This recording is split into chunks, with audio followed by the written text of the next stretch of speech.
Hello, everybody. Today we're going to return to learning about history, and we're going to learn what were the effects of colonization in America. So, as we learned before, this is a quick review. In 1542, the Spanish arrived in California.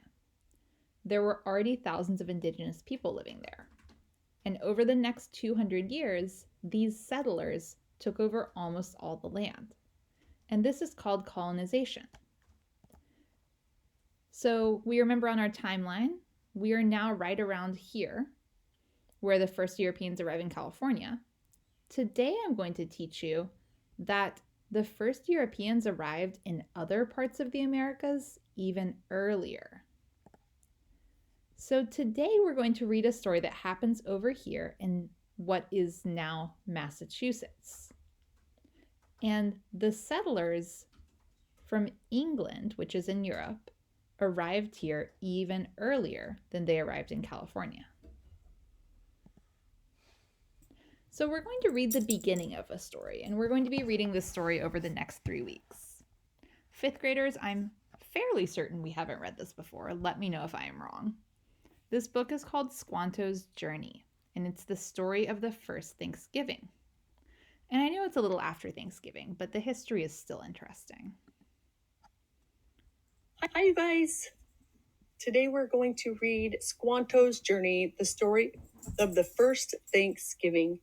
I really like how this is written as it is Squanto talking. So it's really neat to hear his story in his own words. Joseph Bruchac did a great job really researching. He talks about in the back of the book how the research he did with the local people and his tribes to make sure he put this in very correctly. And it's beautifully illustrated. As you can tell, I definitely struggle with some of the Indian words, but I've practiced them. We're just going to hope that I can do it well when I read it, but I am just going to go ahead and read them the best I can. And if I don't read them right, please forgive me. And Here so, we go. just a quick clarification. This is a historical fiction story. So it's based on history. It's based on all the information we have about history. But of course, the author had to use some fiction because some details have not survived the past 500 years. Oopsies. I don't know why it always takes me out of Hi, the you video guys. whenever I try to pause it. Today we're going to Let me scooch ahead a little bit. some of the Indian words, but Here we go. we're just going to hope that I can do it well when I read it, but I am just going to go ahead and read them the best I can. And if I don't read them right, please forgive me. Here we go. This is a 4.2 accelerated reading level book. My story is both strange and true. I was born the year the English called 1590. My family were leaders of the Patuxet people, and I too was raised to lead. But in 1614, I was taken to Spain against my will. Now it is 1621, and I am again in my homeland. My name is Squanto. I would like to tell you my tale. I look up and watch a heron fly overhead. It goes towards the falls that gave our people their name. We are the Patuxet, the people of the falls. Our cleared fields were not empty of people then as they were when the English pilgrims landed in the freezing moon of 1620. Only 6 winters had passed, but so many things had changed. I remember that day in 1614. White men had come often to fish our bay and trade. They had brought us fine things to exchange for beaver and deerskin. This time, when their tall ships with sails like the wings of giant birds anchored offshore, this time was different. John Smith was one of the English captains. He and his officer, Thomas Demur, traded with us. I liked the way Demur shook my hand.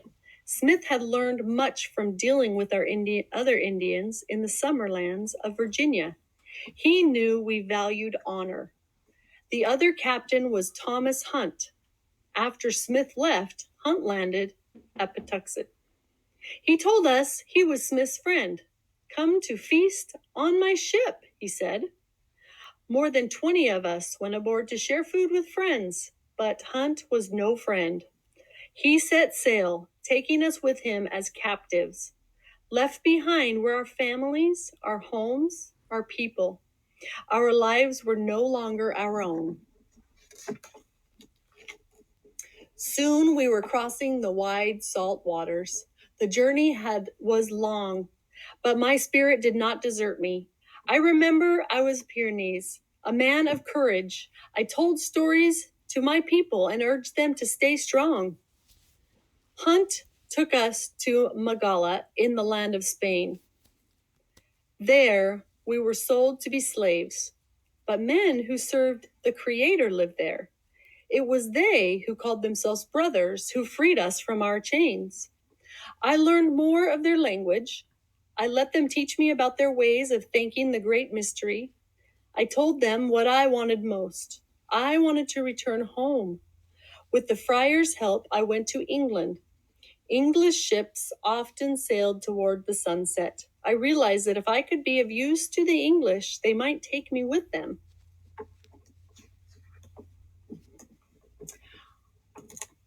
It took much work, but I learned the language well.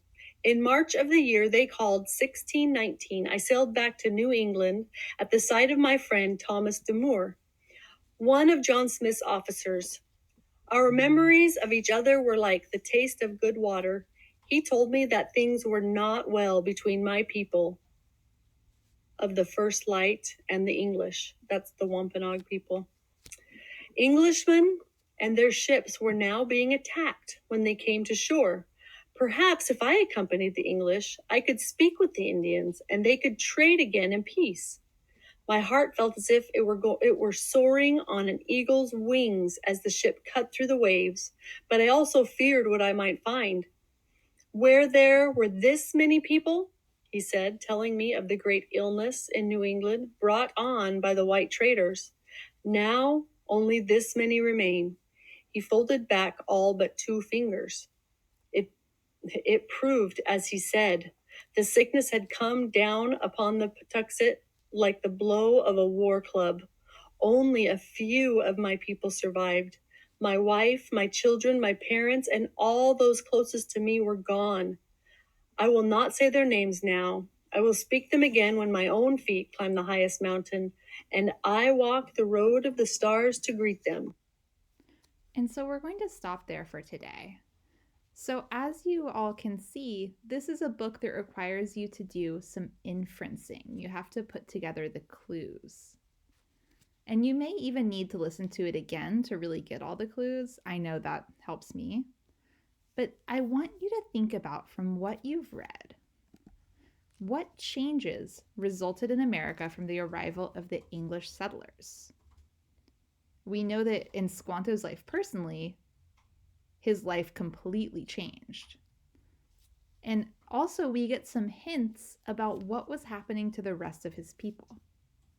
So, your job today is to answer this question: what changes resulted in America from the arrival of the English settlers?